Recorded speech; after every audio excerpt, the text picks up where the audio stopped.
A aterrissagem foi um ato de violência controlada, um triunfo da engenharia que cravou nossa presença na poeira vermelha.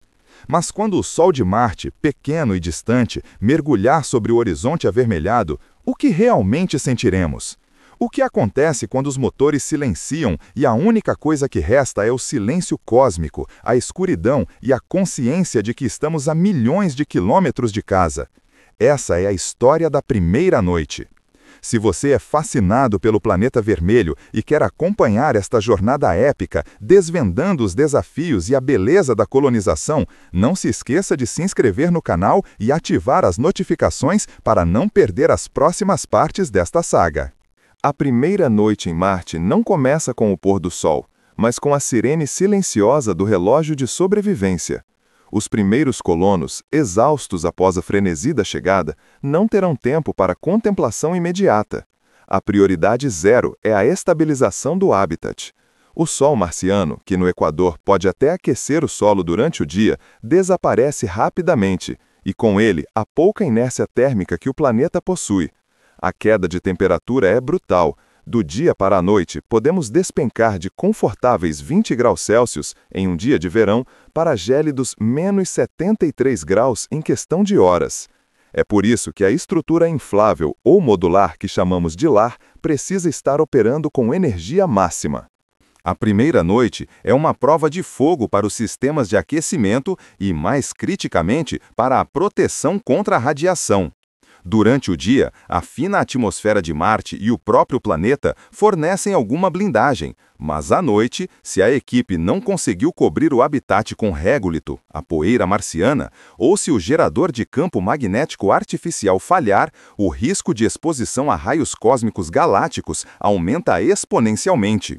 O momento do crepúsculo é, paradoxalmente, a hora mais azul de Marte. Devido à forma como a poeira suspensa na atmosfera dispersa a luz, o céu ao redor do Sol adquire um tom azulado estranho antes de a escuridão engolir tudo. É um vislumbre fugaz de beleza alienígena, a última luz filtrando-se através de uma atmosfera rarefeita que é 95% dióxido de carbono. Quando a escuridão domina e a equipe finalmente se retira para dentro do pequeno módulo de convivência, a realidade da distância atinge com força. É um silêncio que não existe na Terra. Não há o vento da noite soprando entre as árvores, nem o ruído distante de uma cidade. O único som é o zumbido constante, baixo e vital, dos filtros de ar e do sistema de reciclagem de água. É o som da própria vida, mantida artificialmente dentro de uma bolha pressurizada. Essa é a hora em que os astronautas, agora colonos, tiram seus capacetes pela primeira vez em segurança, sentindo o ar reciclado em seus rostos. A gravidade, cerca de 1/3 da terrestre, já causa estranheza. Objetos flutuam ligeiramente, e o corpo, mesmo exausto, sente-se inquieto, quase leve demais. A primeira refeição, provavelmente liofilizada e reidratada, é consumida em um estado de vigia elevada. Olhando pela pequena vigia, protegida por camadas de policarbonato e, idealmente, um escudo de água ou gelo, excelente barreira contra a radiação, a visão é de tirar o fôlego e, ao mesmo tempo, aterrorizante. O céu noturno de Marte é diferente. Sem a densidade atmosférica da Terra para borrar as bordas, as estrelas não cintilam, elas brilham com uma intensidade fria e estável. A Via Láctea é uma faixa de névoa brilhante que parece perigosamente próxima. E então há as luas. Phobos e Deimos, os satélites naturais de Marte, cruzam o céu em velocidades e tamanhos muito diferentes. Phobos, a maior e mais próxima, surge rapidamente, ocupando uma parte considerável do campo de visão, como uma batata cósmica irregular. Observar essa rocha escura e mal encarada, que orbita tão baixo que parece prestes a cair, é um lembrete vívido da geologia alienígena que agora nos cerca. Apesar da exaustão acumulada, ninguém dormirá imediatamente. A primeira noite é dedicada a checagens finais, monitorar a pressão interna do habitat, calibrar os detectores de radiação e garantir que o sistema de gerenciamento térmico esteja compensando o frio extremo lá fora. Há uma ronda final, a comunicação de status com o controle da missão na Terra, se o alinhamento planetário permitir e houver sorte com o atraso de comunicação. E só então a ordem para descansar é dada. Mas como se repousa quando o corpo ainda está vibrando com a adrenalina da chegada? Como se fecha os olhos sabendo que a única coisa que separa a vida da morte é o zumbido da máquina que recicla o seu próprio hálito? A primeira noite em Marte não é sobre dormir, é sobre descobrir se, de fato, a humanidade pode sobreviver em um mundo que não a quer. O colchão, desenhado para compensar a baixa gravidade e evitar que os ossos se descalcifiquem rapidamente, parece estranho. A mente, sobrecarregada pelo silêncio cósmico e pela gravidade reduzida, luta para se desligar. O corpo flutua levemente e a sensação de não ter peso suficiente para se ancorar no sono é um desafio inesperado. O teto do habitat, iluminado por uma luz tênue e vermelha, é o último que se vê antes de tentar fechar os olhos. O pensamento final, inevitável, é: estamos sozinhos. Estamos, finalmente, sozinhos no escuro. O que acontece quando o primeiro colono finalmente consegue fechar os olhos e que tipo de pesadelos ou visões o sono marciano traz? Continua na parte 2, o sono e os demônios da distância.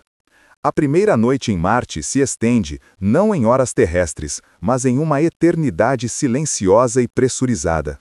O colono, exausto pela adrenalina da aterrissagem e do estabelecimento inicial, fecha os olhos, mas a mente se recusa a seguir.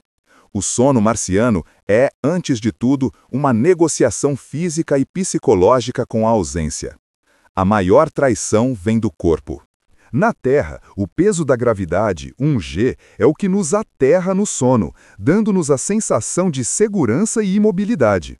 Aqui, com apenas 38% da gravidade terrestre, o corpo tenta encontrar uma âncora que não existe. Há uma leve, mas persistente sensação de flutuação.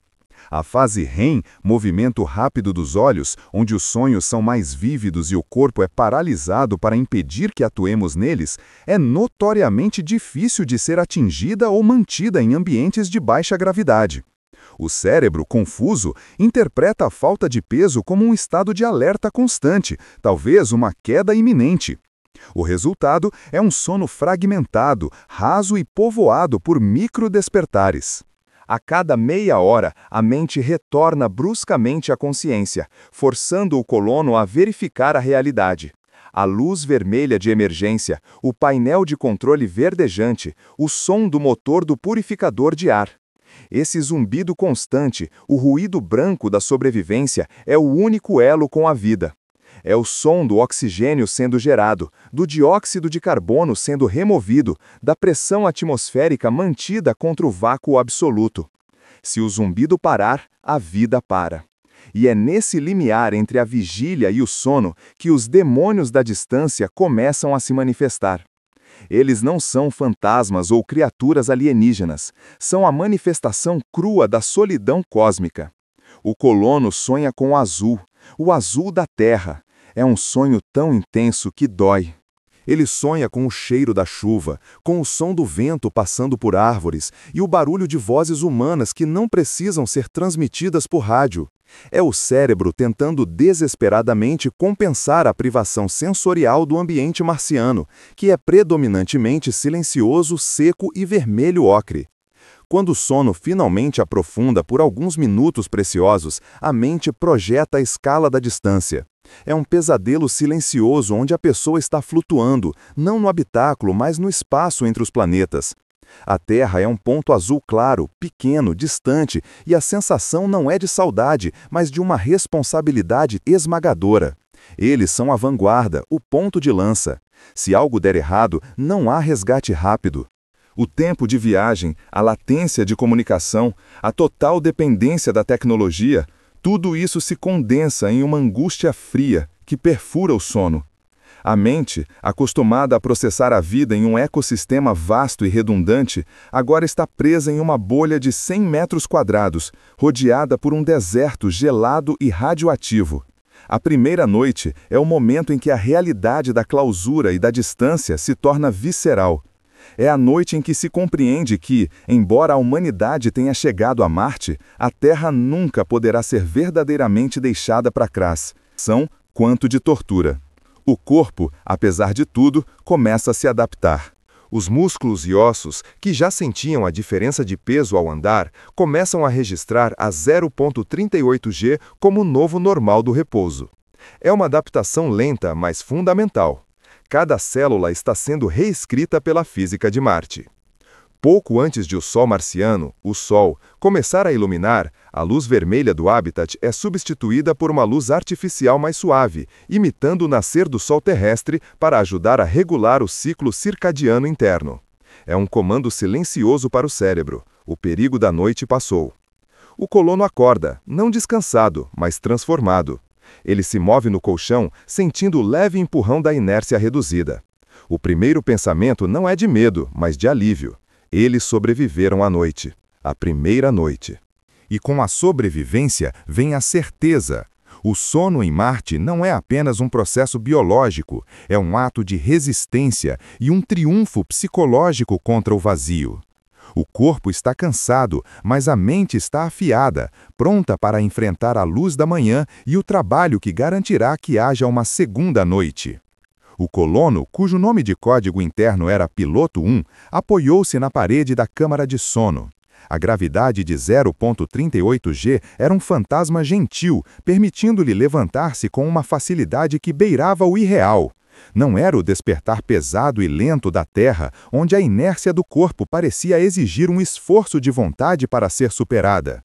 Aqui, o corpo parecia pronto para flutuar. No entanto, a mente não estava tão leve. A sobrevivência da primeira noite trouxe consigo uma fadiga particular, não física, mas neural. Os cientistas chamariam isso de estresse de baixo G e alta alerta. Durante as horas de escuridão, mesmo que o sono tenha ocorrido em fragmentos, o sistema nervoso central permaneceu em estado de vigilância máxima. O subconsciente estava processando a informação de que, pela primeira vez na história da espécie, o corpo estava repousando sobre uma pressão atmosférica inexistente, separado do vácuo apenas por alguns centímetros de metal e rególito compactado. Piloto 1 esticou-se e registrou a primeira métrica pós-sono. A necessidade de hidratação era extrema. A baixa umidade controlada do habitat, necessária para proteger a tecnologia e evitar a condensação em ambientes frios, sugava a água do corpo durante o metabolismo noturno. O sono de Marte, antes de ser um descanso, era um processo de desidratação otimizado. O computador de bordo, que monitorava cada batida cardíaca, cada suspiro e cada micromovimento noturno, exibia os dados da seção 1. A eficiência do sono era de 78%, um número surpreendentemente bom, mas enganoso. Ele havia tido 3 ciclos REM profundos, mas cada um foi interrompido por breves despertares, momentos em que o cérebro, confuso, parecia perguntar: onde está o peso? Onde está o vento? Por que o silêncio é tão total? Os sonhos da primeira noite eram vívidos, quase táteis. Eram sonhos terrestres, saturados de cores azuis e verdes que a luz marciana nunca conseguiria replicar. Ele sonhou com a chuva, o som denso e reconfortante do impacto das gotas em uma janela de vidro, um som que jamais seria ouvido aqui fora. O despertar era, portanto, um luto momentâneo. A realidade vermelha do Rabi era um choque para a retina e para a memória. O maior desafio da primeira noite não foi a gravidade, mas a acústica. O silêncio marciano exterior era absoluto, um vácuo que não transporta som. Dentro do Rabi, no entanto, o silêncio era impossível. A noite inteira foi embalada pelo zumbido constante, baixo e persistente, dos sistemas de filtragem de ar, dos reatores de água e dos compressores de pressão. Esse ruído branco tecnológico é a sinfonia da sobrevivência. Para o cérebro, esse som era paradoxal. Era a prova de que a vida estava sendo ativamente mantida, mas também um lembrete constante de que, se o ruído parasse, a vida cessaria em segundos. Enquanto se dirigia à área de diagnóstico médico para avaliação matinal obrigatória, Piloto 1 observou o comportamento de seus colegas. Eles se moviam com a mesma cautela flutuante. Havia uma cumplicidade silenciosa no ar. Eles haviam compartilhado a mesma batalha noturna contra a solidão cósmica. O corpo, no entanto, já começava a dar sinais de aceitação. A tensão nos músculos dorsais e cervicais, que haviam trabalhado inconscientemente durante toda a noite para manter a postura no colchão adaptativo, estava relaxando. A adaptação ao 0.38G não era apenas uma questão de força, mas de reconfiguração postural. O corpo estava aprendendo a ser mais eficiente com menos esforço, um processo que se aprofundaria a cada noite. A primeira noite havia sido a introdução, as próximas seriam a lição. O triunfo psicológico era palpável. Eles haviam desligado a luz em um mundo alienígena e acordado. A Terra não era mais a única âncora de seu sono. Marte, com sua gravidade fraca e seu ruído de máquinas, havia se tornado seu novo leito. E ao olhar para a tela que mostrava a pressão interna estável do habitat, ele soube que a primeira noite não era o fim da jornada, mas o marco zero de uma nova rotina biológica. O ciclo circadiano estava reescrito, não pela rotação de 24,6 horas de Marte, mas pela determinação implacável da tecnologia humana. Ele inspirou profundamente o ar reciclado e filtrado. O cheiro era neutro, levemente metálico, o cheiro de vida artificial. Agora, com a luz do dia artificial preenchendo o REB, o foco se voltava para o trabalho. Pois a única forma de garantir que haveria uma segunda noite de sono em Marte era garantir que o dia fosse produtivo, seguro e voltado para a autossuficiência. A noite havia terminado, mas a avaliação de seus efeitos apenas começava, preparando a mente e o corpo para o desafio contínuo de fazer de Marte um lar. O despertar não era o fim da avaliação, mas o início do balanço de dados. Para Kael e sua equipe, a primeira noite em Marte havia sido menos um descanso e mais um experimento rigorosamente controlado. O sucesso da missão dependia não apenas da engenharia robusta do habitat, mas da capacidade do corpo humano de redefinir o que significa dormir em outro mundo. A primeira tarefa da manhã, antes mesmo do café da manhã artificial, era a leitura do placar biológico. Kael sentou-se na estação de saúde, os monitores de pulso e temperatura ainda presos. Os dados eram transmitidos diretamente para o sistema central do REB e eventualmente seriam enviados à Terra, mas a análise imediata era vital. A grande variável da noite havia sido a gravidade de 38%. Durante a noite, os sensores de pressão embutidos nos colchões especializados, que mais pareciam redes ortopédicas de alta tecnologia, revelaram a dança sutil que o corpo fazia para se adaptar à leveza. Sem a força total da gravidade terrestre para ancorar os membros, o cérebro tendia a entrar em estágios de sono mais leves, interpretando a ausência de peso como um estado de alerta ou flutuação. Kael notou que o tempo em sono REM, Rapid Eye Movement, havia sido marginalmente menor do que o esperado para um dia de trabalho tão exaustivo. O desafio da microgravidade durante o sono era duplo, psicológico e fisiológico. Psicologicamente, a sensação de leveza podia ser perturbadora, como se o corpo estivesse sempre prestes a cair ou flutuar.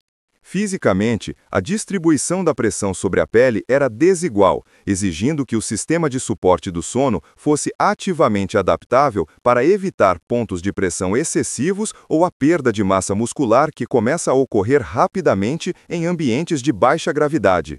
A primeira noite provou que o design dos módulos de sono era funcional, mas a adaptação completa levaria semanas, talvez meses.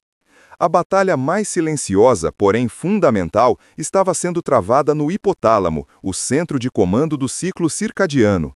Marte opera em sols, 24 horas e 39 minutos. O REB, contudo, estava programado para forçar um ciclo de 24 horas terrestres durante os primeiros meses. Essa decisão tecnológica visava evitar o que os cientistas chamavam de jet lag marciano crônico, que poderia desregular a equipe em um ritmo de 40 minutos por dia, tornando a coordenação com a Terra impossível e exaustiva para o corpo. A luz artificial do REB era a arma principal nessa guerra biológica. Durante a noite, a iluminação era filtrada para tons avermelhados e de baixo espectro, minimizando a supressão da melatonina. Ao acordar, as luzes de LED inundavam o espaço com um espectro azul-branco vigoroso, sinalizando ao cérebro que era dia. A primeira noite em Marte era, portanto, uma prova de fogo para a tecnologia de controle de luz. Kael sorriu ao ver que, apesar da ansiedade inicial, seu corpo havia em grande parte acatado a ordem do relógio artificial. O ciclo de sono, embora raso, havia sido mantido dentro do padrão necessário para a produtividade. O verdadeiro aprendizado da primeira noite não estava nos números, mas na mudança de mentalidade. O medo do desconhecido havia se dissipado. O ruído constante dos sistemas de suporte à vida, purificadores de ar, bombas de água, o zumbido do reator, que parecia ameaçador na noite anterior, agora era apenas o som de um lar funcional. O silêncio absoluto seria a verdadeira ameaça em Marte. O ruído era a promessa contínua de vida.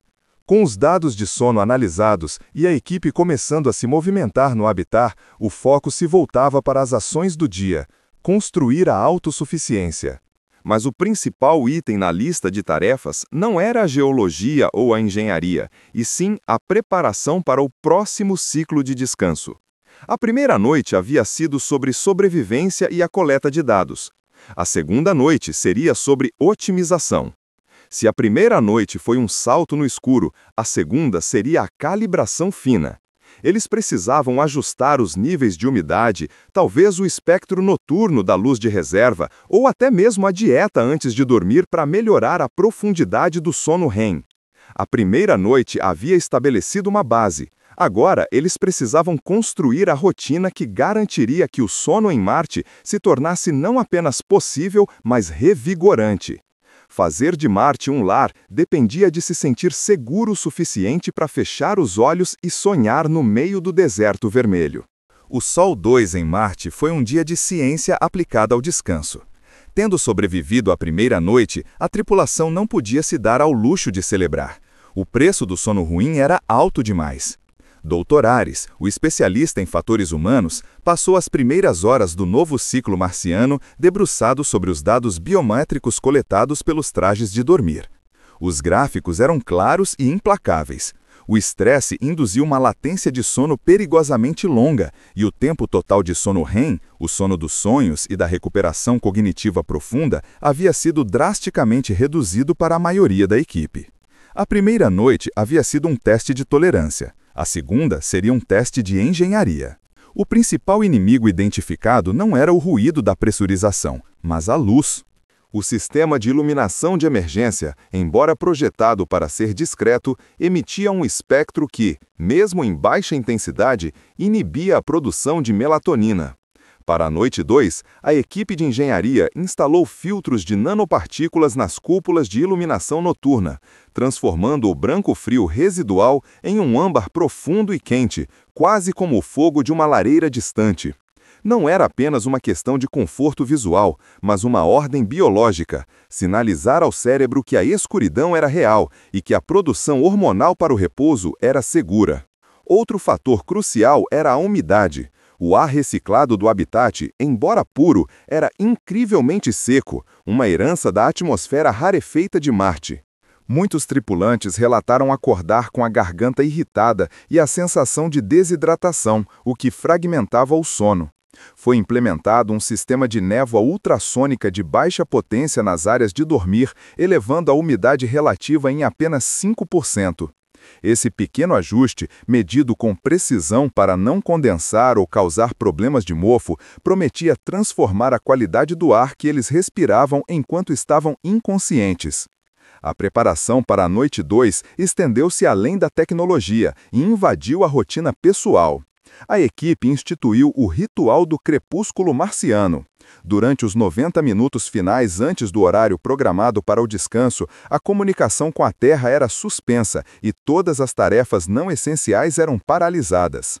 O objetivo era desacelerar o ritmo cardíaco e, mais importante, processar a imensidão da experiência. Na primeira noite, a ansiedade de estar a milhões de quilômetros de casa havia competido com a necessidade biológica de dormir. Agora, eles precisavam criar um escudo mental.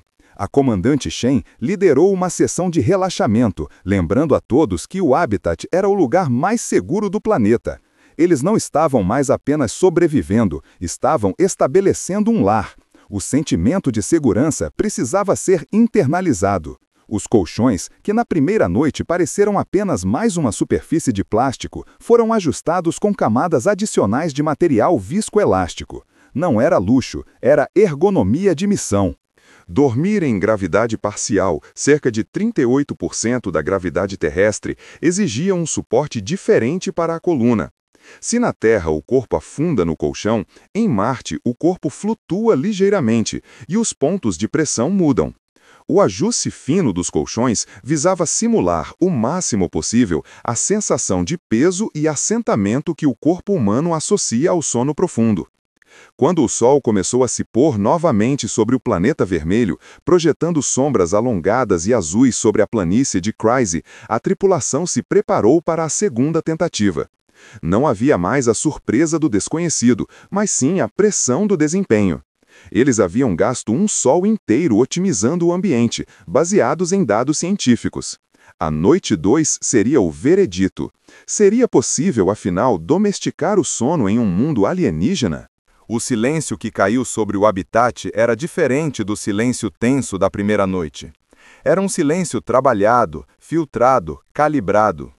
Os ruídos de fundo da ventilação e dos sistemas de suporte à vida haviam sido rebaixados para uma frequência mais baixa, quase inaudível, que o cérebro tende a ignorar. O ar estava ligeiramente mais úmido, o cheiro de ozônio estava mais tênue e o âmbar aconchegante da luz noturna prometia descanso. Ao entrar em seus pods de dormir, cada membro da tripulação sentiu a diferença. Não era mais uma cápsula de sobrevivência, mas um refúgio.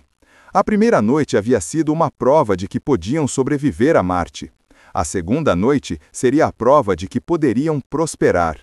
Fechar os olhos em Marte agora era um ato de fé na ciência e na engenharia, e não mais um salto desesperado no vazio. Eles precisavam sonhar, e precisavam sonhar bem, para garantir que o amanhã em Marte fosse produtivo.